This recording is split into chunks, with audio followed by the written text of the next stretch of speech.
a new patch to Mercenaries and a bunch of Mercenaries getting buffed, I bet you're asking yourself, Mr. Rarran, what are the best comps that I could be playing? Are there any ones that really stand out to you? And whatever you want to ask me. By the way, did I mention you look fantastic today? And this is what this video is going to be. This is my first impressions of the best comps I've seen so far. And obviously, some are going to have Karen and Diablo, some of them will not, but it's just a bunch of different stuff that you could be trying in the post-patch metagame.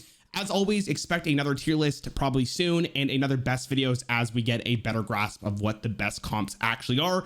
And if this is helpful for you, make sure you subscribe. You look fantastic. I'm a doctor. So this is the first build I'm going to showcase. I went 8-0 on stream with this build. It did fantastic, so I had to showcase in this video. Shout out to Tolores, you know who you are, man.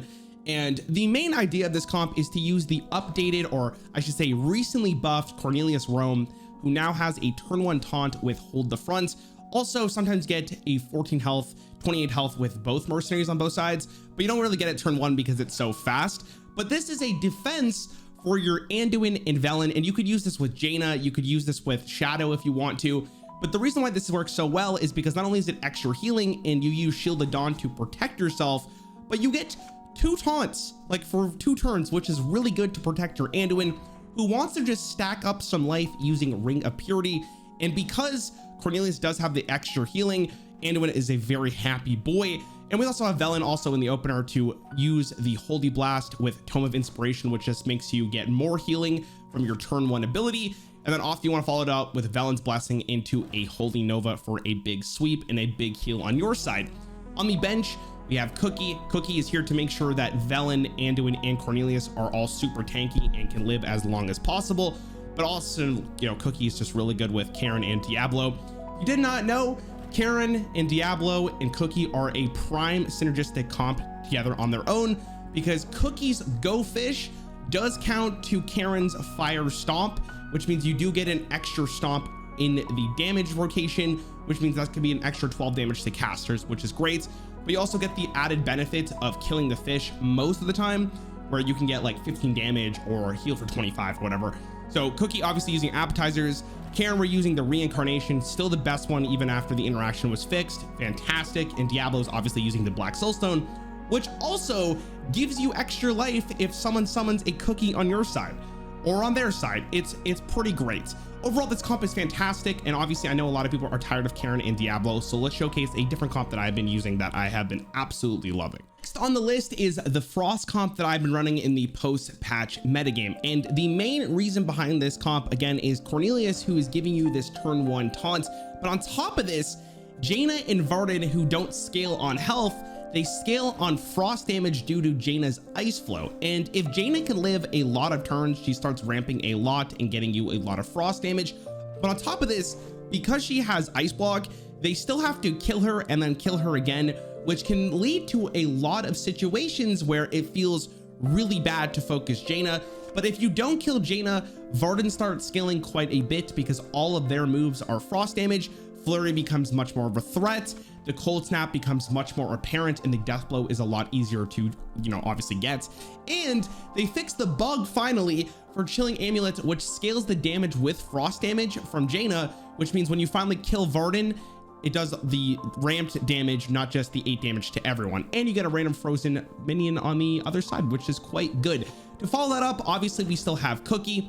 Cookie is here with the appetizers once again, just to make your opener that much more frustrating. And it actually does end up mattering.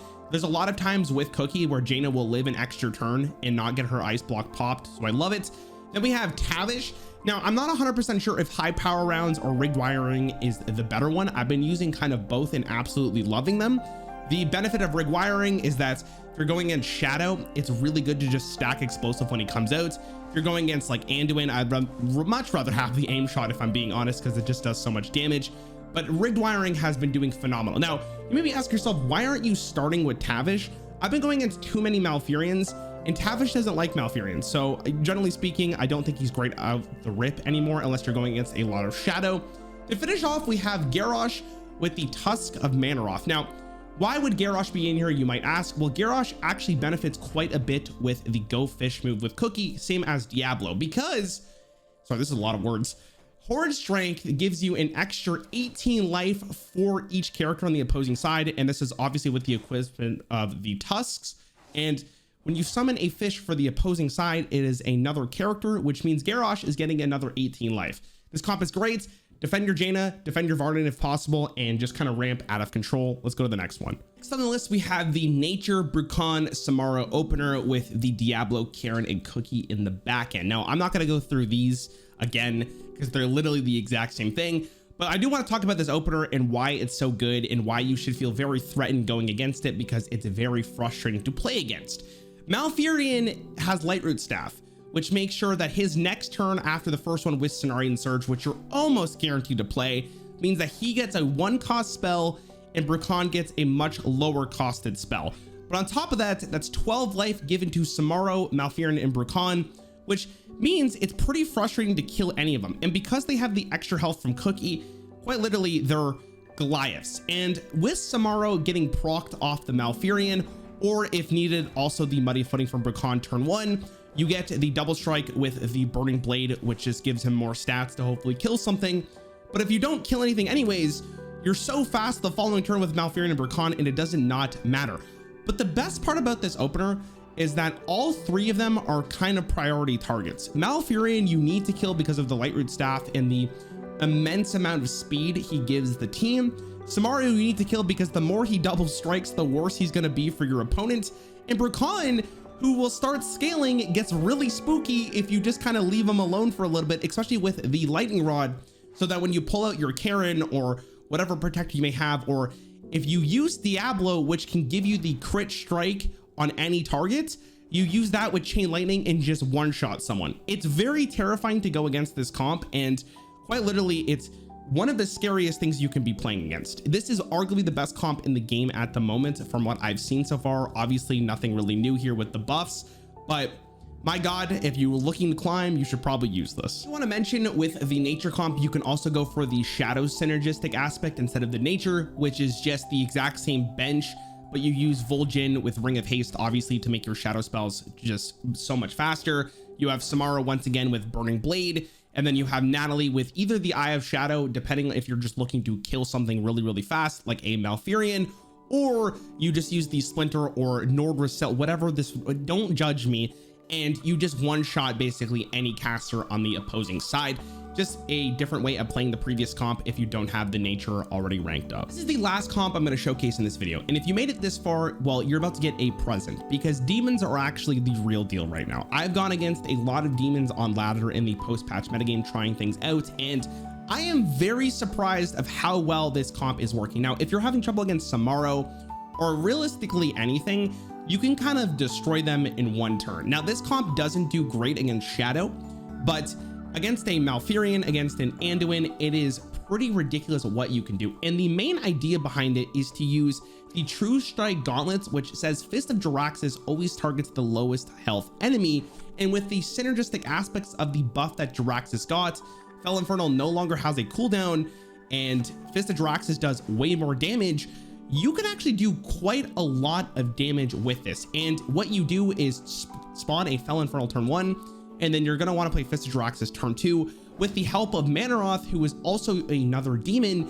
You just pretty much use the Fel Enhanced Lungs. You could use any equipment. I think the best one by far is probably the Pit Lord Staff, but it is a task 7. I don't think it's mandatory, but it is quite good to give your demons more health. And then with Ratherion, you also have a way to deal with a caster when you use the Blitzing Legion on them and do another 7 damage, or 14 if it's against the caster, which can do quite a bit of damage. And when you get to that position the following turn to Fist of Jaraxxus, you will one-shot anyone on that team. Because of the Fel Infernal damage and the Fist of Jaraxxus, this could do a lot of potential damage that a lot of people are just not ready for. On top of this, on the bench, you have Gul'dan, who's using the Amulet of Souls, who also got a recent buff with Siphon Soul, which restores health to your orcs and demons, which means your demons should be pretty healthy. Then you have Sylvanas with the Death Volley, basically because you're going to be summoning a lot of Fel Infernals. You use that and Sylvanas gets a little bit more jacked. If you really want to, you can also just start Mournblade to make Sylvanas a little bit more threatening. but I do like the death volley quite a bit. And then you also have Vol'jin to help with a quick AoE, but on top of this, work together with Gul'dan because this is a shadow ability, and Sylvanas obviously because she's all shadow. I am currently leveling up this comp, so expect a video soon on this, but I have been getting rolled by this comp, and I hope you guys roll with it too. And let me know how it does in the comments down below. That's gonna be the end of this video. I hope it was helpful, and I hope you got some awesome comps to try out. If you have an awesome comp you want me to try out, and I would love to look at yours, please let me know in the comments down below. Stay fantastic.